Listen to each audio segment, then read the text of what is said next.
Mites teillä on hommat lähtenyt kulkemaan? Oikein mukavaa autoa testata, että ei ole vuoteen ajettu ja nyt saatiin vehkeet läjää ja Ekun näyttö tuli syliin äskeisellä pätkällä, mutta hienoa on ja makeata tietä. Tuntuuko, että ajaminenkin alkaa osumaan? No kyllä se pätkä pätkältä paranee homma, että ei tässä vauhti ei ole vielä päätä huimannut, mutta eteenpäin mennään.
Olihan tää mukava päätös tähän, että katsotaan mitä seuraavaksi. Niin.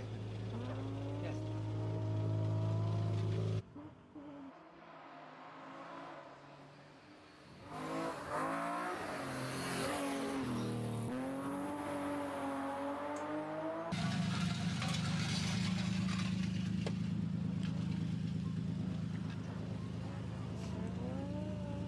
Minkälainen maku jäi sitten loppupäivästä?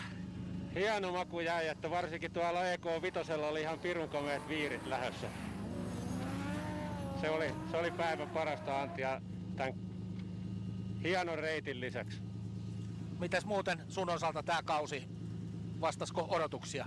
No joo, tää oli tää kisa vaan kun testattiin autoa, muuta ei päästy ajaa, että ensi kaudella koitetaan ajaa enemmän. Yes, kiva. Joo, Timo Korvenheimo ja se vitosen, se oli Ravitalli Korvenheimo Oy-nimikko pätkä, että siellä varmaan Korvenheimon viirit liehuivat. Kotikisa, Atte Nieminen siellä kartturina ja Korvenheimo myös Mars.